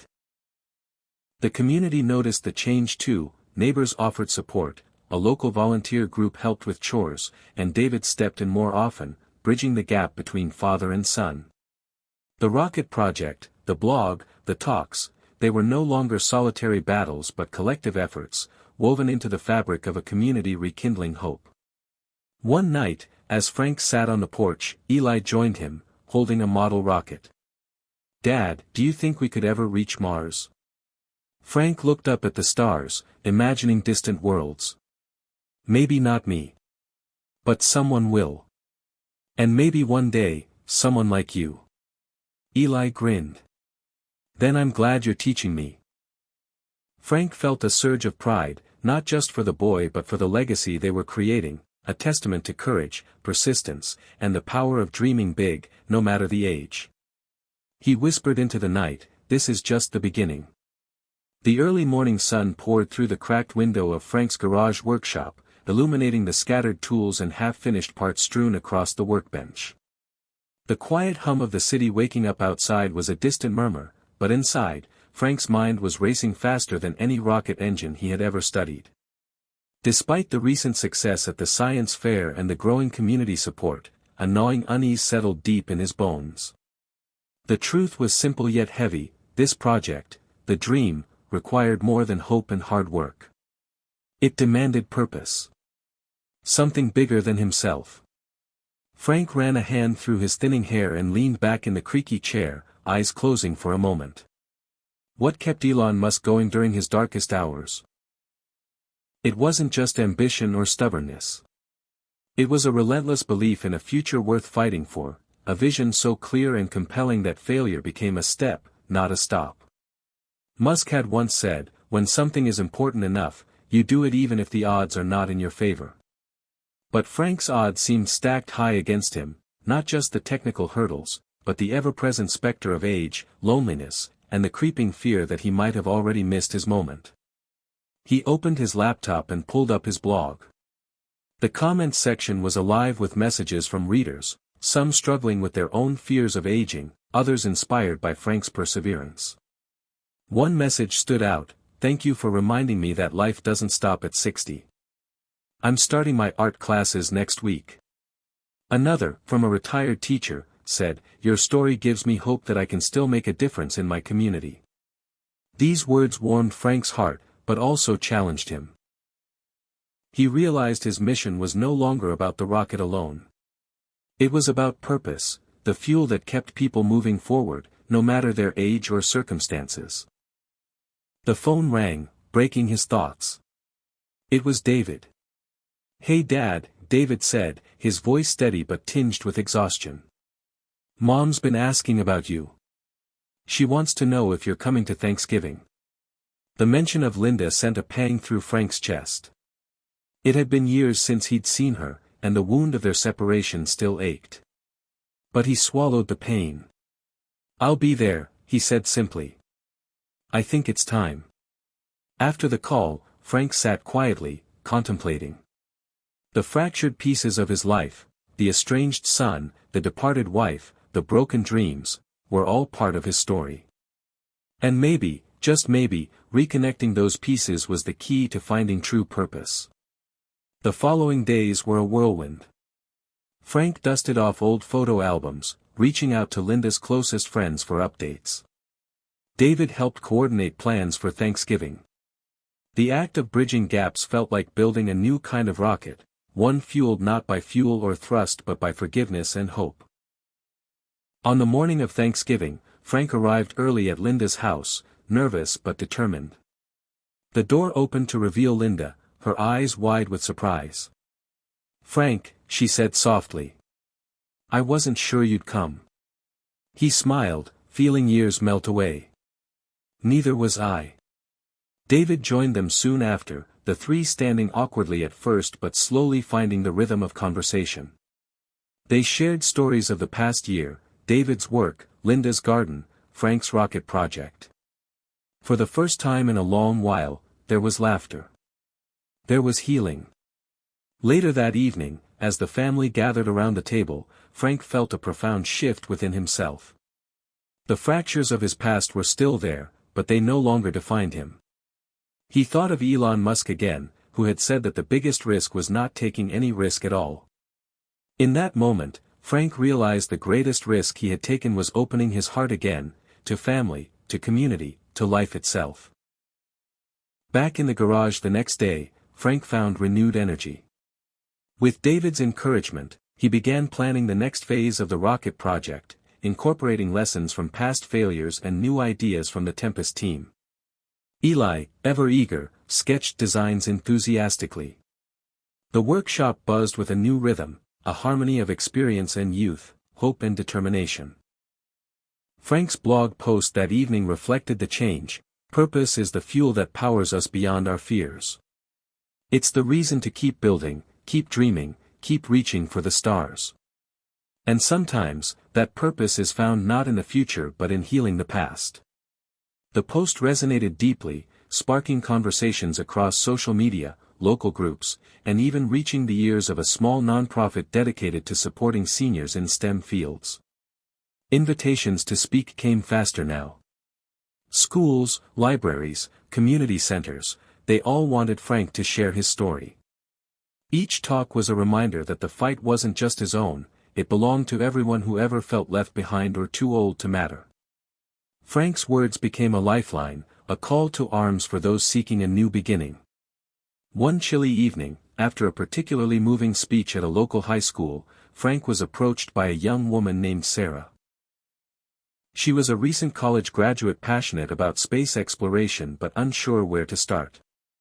"Your story gives me hope," she said, eyes shining. "Do you think there's room for someone like me on this journey?"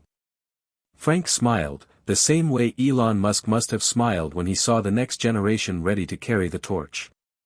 "Absolutely," he said. "There's always room. And I'll help you find your place." The future, once a distant dream, now felt tangible, a vast horizon filled with possibility. But even as Frank embraced this new mission, the challenges remained. Funding was tight, technology was demanding, and the shadow of self-doubt lingered. Some days were harder than others, when his body ached, or a failed test felt like a personal failure. Yet each time, he returned to the words that had ignited his transformation. The words of Elon Musk, of the community rallying around him, of his own heart refusing to surrender. As winter settled over the town, Frank stood once more beneath the stars. The rocket blueprint lay on the table beside him, but his gaze lifted to the sky, toward Mars, toward the unknown. The journey was far from over, but he knew now that the boldest vision was not just to reach new worlds, but to find purpose in every moment, to connect, to heal, and to inspire. "I was never too old," he whispered to the night. "I was just waiting to find my fuel." Frank's small garage workshop was now more than just a place of invention, it had become a hub of connection, energy, and shared dreams. The walls, once bare and cluttered only with tools, were now adorned with photos, thank-you notes, and sketches from people of all ages who had been touched by his story. The neighborhood buzzed with a newfound excitement, as if Frank's bold vision had sparked a ripple effect across the town. The past few months had transformed Frank in ways he hadn't anticipated. He found himself surrounded by a team, not just Eli and the Tempest crew, but a growing group of volunteers, local retirees, students, and even skeptics who had become believers. It reminded him of Elon Musk's early days when SpaceX was just a handful of dreamers defying odds in a small warehouse.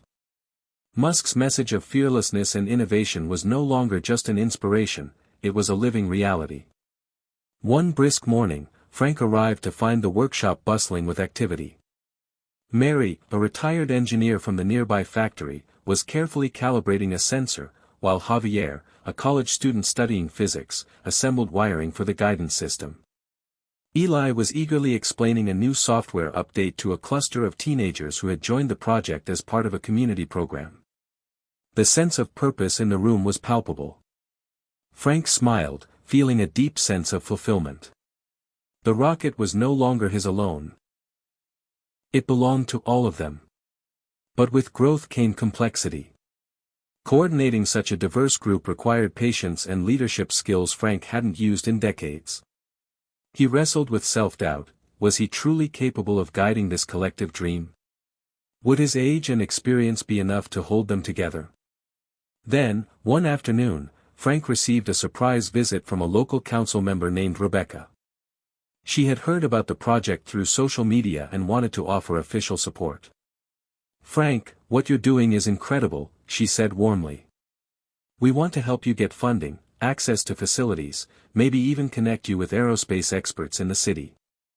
The offer was a game changer. With official backing, the dream suddenly felt more attainable. But the challenges were still real. Skepticism lingered among some community members who saw the project as a whimsical hobby, a man chasing after youth. Frank heard the whispers, "Why bother at this age? It's not practical." Yet he also saw the impact, neighbors gathering to watch test launches, children inspired to study science, families reconnecting around shared hope. One evening, after a long day of work, Frank sat outside on the porch, the chill of the night air wrapping around him. Eli joined him, holding a small model rocket. "Dad," the boy said quietly, "do you think we're really making a difference?" Frank looked up at the stars and nodded. "Every step forward matters." It's not just about the rocket. It's about proving we're never too old to dream big. Eli smiled and tossed the model into the air, watching it soar briefly before catching it again. I want to help even more. Maybe start a club at school. Frank's heart swelled with pride. The next weeks were a whirlwind of activity. With Rebecca's help, Frank secured a small grant that allowed the team to rent a proper workshop space, bigger and safer than the garage. They began hosting workshops for local seniors interested in technology, creating a space where age was celebrated as a strength, not a limitation. The community rallied, organizing fundraisers, sharing stories, and spreading the word. Frank's blog became a central platform for this movement. He wrote passionately about the power of community, the idea that bold visions were best realized not alone, but together. His words resonated far beyond their town, reaching readers across the country who felt invisible or stuck. Messages poured in. Your story helped me start my own project at 70. I'm forming a group to teach coding to seniors. Thank you for reminding me that connection is the greatest fuel. One particularly cold winter morning, Frank received an unexpected package. Inside was a letter from a young aerospace engineer who worked at one of Musk's companies. The letter praised Frank's courage and invited him to visit the company's research center. The offer felt surreal, a bridge between Frank's humble beginnings and the vast frontier Musk had dreamed of conquering. It was a testament to the ripple effect of boldness, no matter where it started. The visit to the research center was eye-opening. Frank walked through vast halls filled with cutting-edge technology, engineers buzzing with energy, and prototypes that seemed straight out of science fiction. He met people who had once faced doubt and failure but pushed forward because their vision was greater than their fears. They welcomed Frank not as an outsider but as a fellow traveler on the journey toward the stars. Returning home, Frank felt a renewed fire burning within him. The future wasn't just about building rockets, it was about building a legacy of courage, connection, and unyielding hope. He gathered the team and shared the news. We're part of something bigger now, he told them. Our work matters. Our age doesn't define us. Together, we're proving that bold visions can come from anywhere. The team cheered, energized by the affirmation. They continued refining the rocket, improving designs, and preparing for the next launch. Each test, each adjustment, was a victory against the limitations imposed by time and circumstance. One night, Frank sat with David, sharing stories by the fire. You've changed, Dad, David said softly. You're not just building rockets. You're building hope. Frank nodded, emotion thick in his throat. I was scared I'd lost my chance. But now I see, it was never too late. The power of community, of believing in each other, that's the real engine. David smiled, reaching out to squeeze his father's hand. As spring blossomed, the town gathered once again for a community celebration, the unofficial launch day for their latest rocket prototype. The air was filled with anticipation, laughter, and the sweet scent of blooming flowers. Frank stood before the crowd, the rocket gleaming under the sun. He looked out at faces young and old, united by a shared dream. With a deep breath, Frank pressed the ignition button. The rocket lifted smoothly, rising higher and higher until it was a bright speck against the blue sky. Cheers erupted, and tears welled in Frank's eyes. This was more than a machine soaring through the air, it was the triumph of a community that refused to be defined by age or doubt. Later that evening, Frank updated his blog. The power of community is the true fuel of any bold vision. Alone, our dreams may flicker. Together, they blaze. No matter your age, your story matters. Your dreams matter. Keep reaching, keep connecting, and watch how the impossible becomes inevitable. Frank closed his laptop, the room quiet except for the soft hum of the night outside. He felt a profound peace, knowing that the journey was far from over, but that he was no longer walking it alone. Inspired by Musk's fearless spirit, strengthened by his community's support, Frank was ready for whatever came next. Because the boldest vision of all was the one that brought people together to create a future full of hope, purpose, and endless possibility. The rocket sat on its launch pad, gleaming under the crisp morning sun, a symbol of countless hours, hopes, and dreams stitched together by Frank and his team. Yet beneath the excitement simmered a quiet tension. Launch day had become both a ritual and a test, one that could either affirm their progress or remind them sharply of their limits. For Frank, now well into his 60s, each test launch carried more weight than just a technical challenge. It was a battle against the creeping whispers of doubt that said, "Is this too much? Too late? Too ambitious?" As the countdown began, Frank's fingers trembled slightly, a mix of adrenaline and years of pent-up frustration. The last launch had ended abruptly, an engine failure had sent their rocket crashing into the nearby field. That day, Frank had felt the sting of failure as sharply as he had felt the sting of years lost to hesitation. But Elon Musk's voice echoed in his mind, a constant reminder: failure is an option here. If things are not failing, you are not innovating enough. The engines roared to life, shaking the ground beneath them.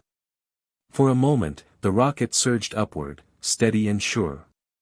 Cheers erupted from the crowd gathered to witness the event.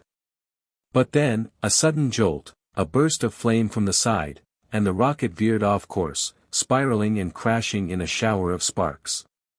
Silence fell, broken only by the crackle of small fires.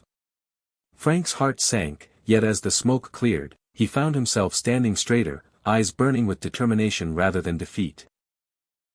Around him, Eli and the team scrambled to assess the damage.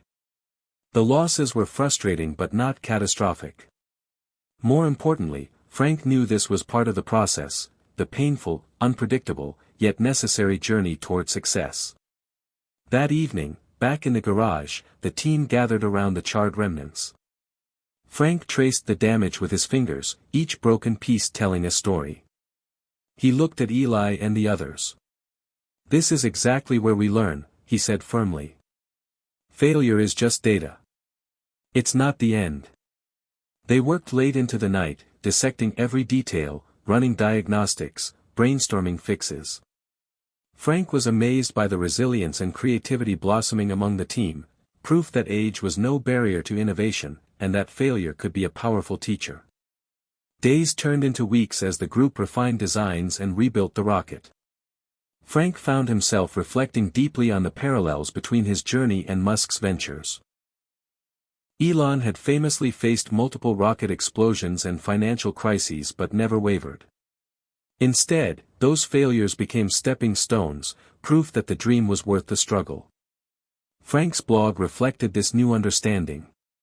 He wrote, "To fail is to fly closer to success. The greatest risk is not taking the risk at all. Every setback carries the seed of a breakthrough." Readers responded with stories of their own struggles, from health setbacks to lost opportunities, all touched by the courage to try again. The community's support remained steadfast. Donations, volunteer hours, and moral encouragement poured in, a testament to how shared dreams could inspire real change. Frank found himself mentoring other seniors in their own projects, fostering a spirit of collective resilience. One chilly evening, after a particularly grueling day, Frank received a call that lifted his spirits. It was from Rebecca, the council member, with exciting news: a local tech company had offered to sponsor their next launch with materials and expertise. This partnership was a game-changer, bringing professional resources that could accelerate their progress. Reinvigorated, Frank threw himself into preparations. The new launch pad was set up on a cleared field just outside town, the perfect blend of community spirit and technical support. On launch day, a crowd gathered again, faces glowing with anticipation. Frank stood beside Eli, the boy's eyes wide with excitement. "Remember, it's okay if it doesn't go perfectly," Frank said gently. "What matters is that we keep trying." The countdown began. The engines ignited with a powerful roar, the rocket lifting gracefully into the sky. This time, it held steady, climbing higher than ever before. Cheers erupted, applause ringing through the air. The rocket soared, reaching its target altitude before safely parachuting back to the ground. Tears welled in Frank's eyes. It was more than a technical success, it was a triumph of perseverance, community, and the refusal to let fear dictate the future. The moment felt cinematic, like a scene from one of the space documentaries Frank had watched late into the night, only this time, it was his story. The following weeks were a blur of media attention, invitations, and new opportunities. Frank's story touched hearts nationwide, inspiring others to embrace their own bold visions regardless of age or obstacles. Yet Frank remained grounded. He understood the road ahead was long and fraught with challenges. But armed with failure's lessons, a supportive community, and a renewed sense of purpose, he felt ready to push forward. One evening, as Frank and Eli sat gazing at the stars, the boy asked, "Do you think Elon Musk ever feels scared?" Frank smiled. "I'm sure he does. But he chooses to move forward anyway." Eli nodded thoughtfully. "I want to be brave like that." Frank pulled him close. "You already are." The bold vision that started with a single man's refusal to fade had become a movement, a living testament to the power of courage, resilience, and the unyielding human spirit. And as Frank looked to the night sky, he whispered, "This is just the beginning." The morning sun cast a warm glow over the community center, where Frank stood before a room filled with eager faces, teenagers, retirees, and curious neighbors who had gathered for his newest initiative, a STEM mentorship program aimed at bridging generations. The energy in the room was electric, charged with possibility and the unspoken hope that no matter your age, you could still shape the future. Frank remembered the early days of his rocket project, the doubts, the solitude, the feeling of invisibility. But here, now, was a vibrant crowd ready to embrace the unknown, fueled by stories of resilience and daring. Elon Musk's words echoed in Frank's mind, "I think it is possible for ordinary people to choose to be extraordinary." This idea had become a cornerstone of Frank's mission, to inspire ordinary people to reclaim their power, their purpose, and their place in the world. As Frank began to speak, his voice carried not just authority, but deep empathy, connecting with the crowd on a level beyond words. He shared his own story, the setbacks, the breakthroughs, the moments of doubt and triumph. But more importantly, he emphasized the collective power of learning from one another. "Innovation doesn't happen in isolation," Frank said. "It happens when we come together, when experience meets curiosity, when courage meets community." After the talk, the room buzzed with conversation. Young people eagerly signed up for workshops, while seniors offered their skills and wisdom. Frank watched as Eli enthusiastically explained his latest rocket design to a group of teenagers, the generational gap bridged by shared passion. In the weeks that followed, the mentorship program blossomed. Workshops filled the community center with laughter, ideas, and hands-on experiments. Frank reveled in the energy, the exchange of knowledge, and the growing sense of belonging. The initiative became a beacon for those who felt sidelined by age or circumstance, a place where they could rewrite their stories. Frank's blog chronicled this evolution, capturing the spirit of connection and empowerment. Readers from across the country reached out, sharing their own experiences of bridging generations and reigniting dreams. The movement was spreading, fueled by the belief that the future was a canvas for all to paint. One afternoon, Frank received an invitation to speak at a national conference on aging and innovation. The opportunity was daunting but aligned perfectly with his mission. As he prepared, he reflected on how far he'd come, from a man isolated by regret to a leader inspiring change. At the conference, Frank's speech resonated deeply. He spoke of Elon Musk's radical vision and fearlessness, but also of the quiet power found in communities like his own. "We are not too old to innovate, to dream, or to lead," Frank declared. "Age is not a barrier, it's an asset." The audience erupted in applause, many moved to tears. Afterward, several attendees approached Frank, eager to start similar programs in their towns. The ripple effect was undeniable. Back home, the momentum continued. The mentorship program secured funding, expanding its reach and impact. Frank collaborated with schools, libraries, and local businesses to create opportunities for learning and growth. The community, once wary, now embraced the vision wholeheartedly. Yet amidst the success, Frank remained grounded. He knew that sustaining change required ongoing effort, resilience, and a willingness to confront fear and uncertainty. Each day was a new challenge, a new chance to push boundaries. One evening, as Frank and Eli worked late in the workshop, the boy asked, "Dad, do you think I can change the world?" Frank smiled, kneeling beside him. "I believe you already have. And together, we're just getting started." The bold vision that had once seemed distant and impossible was now alive in countless hearts and minds. It was a testament to the enduring power of courage, community, and the refusal to let age define destiny. As Frank looked out over the town from his porch that night, the stars shining bright above, he felt a profound sense of peace. The journey was far from over, but the path was clear. With every connection, every spark of inspiration, they were building a future where dreams knew no limits. "I was never too old," Frank whispered to the night. "I was just waiting to be brave enough to begin." The dawn was still a soft gray when Frank arrived at the launch site, the chill of early morning biting at his fingertips despite the heavy jacket he wore. Today was different. There was an unmistakable electricity in the air that went beyond the usual excitement of a test flight. This launch wasn't just another step forward for the community's rocket project, it was a turning point. Months of planning, rebuilding, and refining had led to this moment. This launch could be the breakthrough that transformed their humble dreams into a reality that even Elon Musk would admire.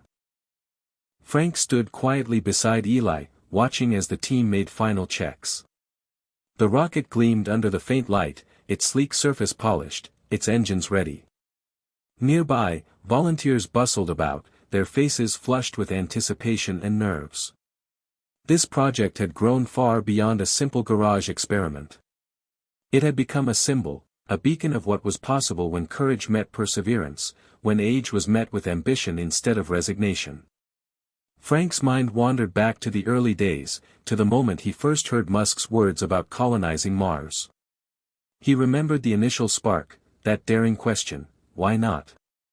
It was a question that had haunted him, challenged him, and finally propelled him into action.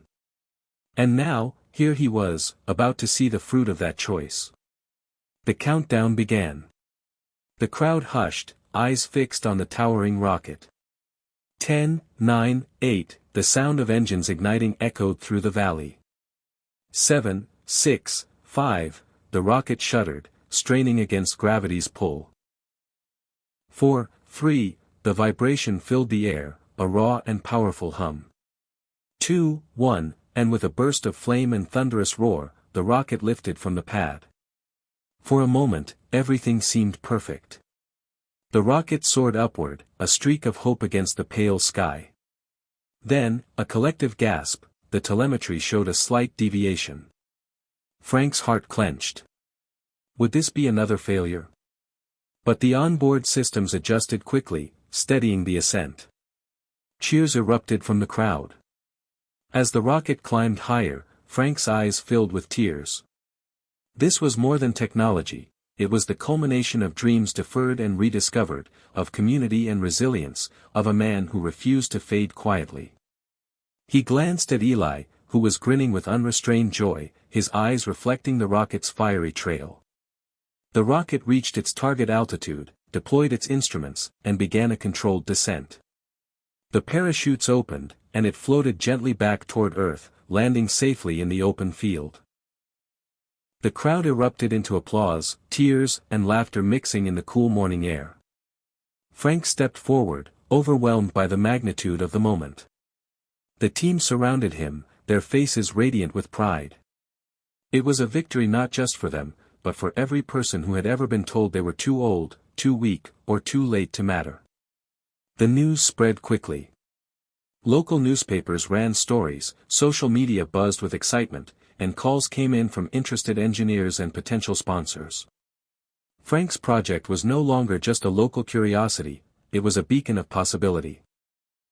That evening, Frank sat with his family and the team, sharing the triumph. Even his skeptical son David smiled, pride softening years of doubt. "You did it, Dad," David said quietly. "You showed us all what's possible." Frank smiled, feeling a deep sense of closure and a new beginning. "We all did it," he replied. "This is just the start." As the stars began to twinkle outside, Frank looked up and whispered, "To Mars, and beyond." The journey that began with a spark of inspiration from Elon Musk had ignited a fire that would burn for generations. The success of the launch sent ripples far beyond the small town where Frank had started his journey. Suddenly, people were paying attention, not just to the rocket, but to the story behind it. The story of a man well into his 60s who had refused to let age define his dreams. Frank found himself invited to speak at conferences, podcasts, and community events across the country. His message was simple but profound. It's never too late to reach for the stars. One crisp autumn morning, Frank stood backstage at a major technology summit in San Francisco, waiting to speak. The room beyond the curtain buzzed with anticipation. Entrepreneurs, engineers, journalists, all eager to hear about the grassroots project that had captured imaginations. Frank's nerves fluttered, but then he recalled the first time Elon Musk had spoken about pushing humanity forward, about the need for bold vision regardless of obstacles. That thought steadied him. Taking the stage, Frank shared the story of the rocket that nearly failed countless times but ultimately soared. He spoke candidly about his doubts, fears, and the sense of invisibility many older adults feel. "I was once convinced it was too late for me," he said. "But then I realized, the only limits that exist are the ones we accept." He spoke of the mentorship program bridging generations, the community coming together in a way that transcended age, and the powerful lessons learned from failure and persistence. As he spoke, he saw nods, smiles, even tears. It was clear that his words resonated deeply. Afterward, a young engineer approached him. "Your story inspired me," she said. "I've been struggling to find purpose since my own career hit a wall. Maybe it's time to try something new." Frank smiled. "It's never too late. The stars are waiting." Back home, the mentorship program flourished.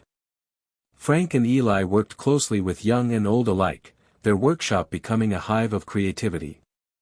The project had evolved far beyond a rocket, it had become a movement, a testament to what people can achieve when given a chance and encouragement. One afternoon, Eli brought home a letter that made Frank's heart swell. A prestigious space agency had offered to collaborate on the next phase of their rocket design. The recognition was exhilarating and humbling. It was a sign that the dream was expanding beyond imagination. That night, Frank sat on his porch, gazing at the vast sky. The stars shimmered like beacons, silent witnesses to human ambition and resilience. He thought of Elon Musk, whose bold vision had sparked this journey, and of all the people who had joined in, proving that courage and curiosity have no age limit. Together, Frank whispered, "We're reaching for the stars." The journey ahead was uncertain, but Frank no longer feared the unknown. Instead, he embraced it, fueled by the knowledge that the greatest adventures begin with a single step, and that it's never too late to take it. The workshop hummed with activity as Frank moved between workbenches, his eyes scanning the faces of volunteers, young and old, who had become a family united by a shared mission. The air smelled of solder, metal, and determination. It was hard to believe that just months ago, this was nothing more than an idea sparked by a worn-out dream and a distant vision from Elon Musk. Now, it was a thriving hub of innovation and hope, where age was celebrated as an asset, not a limitation. Frank paused by a table where Eli and a group of teenagers were meticulously assembling a rocket component. Watching them work together reminded him of a phrase Musk had once said, "Great companies are built on great products, but great movements are built on great communities." Frank had come to understand that the power of their project wasn't just in the rocket itself, but in the people it brought together, the broken barriers between generations, the rekindled dreams, the bonds forged through shared struggle and triumph. As the sun dipped low outside the windows, Frank gathered the team for an impromptu meeting. His voice was steady but filled with emotion as he spoke about what they had achieved and where they were headed. "This rocket represents more than technology," he said. "It's a symbol of what happens when we refuse to accept limits. When we come together, age doesn't matter. What matters is our vision and our will." The team nodded, energized by his words. They had all felt the sting of doubt at some point, the temptation to give up when obstacles loomed large. But they had chosen courage over fear, action over inaction. Frank's blog had become a beacon for others feeling lost or forgotten, filled with stories of ordinary people daring to dream anew.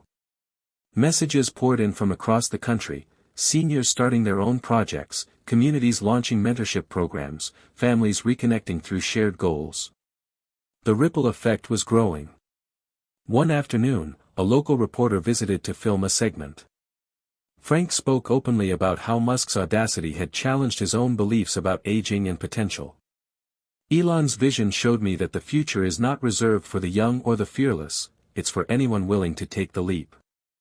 The segment aired nationwide, bringing even more attention and support. Donations increased, and local businesses volunteered resources, creating a network that made the impossible feel possible. Frank often reflected on the journey from despair to hope. He thought about the dark nights spent questioning his worth and the mornings filled with renewed purpose. "I was never too old," he told Eli one evening. "I just needed to believe it." As the team prepared for their next launch, Frank felt a profound sense of gratitude. The dream was no longer his alone, it belonged to everyone who dared to believe. And together, they were writing a new chapter in what it means to grow older, one filled with bold vision, relentless spirit, and the unstoppable power of community. Frank stood at the edge of the launch field, the evening sky ablaze with colors from the setting sun, reflecting the vibrant energy that had come to define his life's new chapter. The journey from a man feeling invisible and forgotten to a leader inspiring a movement had been anything but linear. It was marked by setbacks, self-doubt, and moments where giving up seemed the easier path. Yet here he was, surrounded by a community that believed in the power of second chances and bold dreams. Looking around, Frank saw faces illuminated by hope. Young engineers, seasoned retirees, children like Eli whose eyes sparkled with limitless possibility. They were a testament to the idea that life's richest chapters often come late, when the courage to act finally outweighs the fear of failure.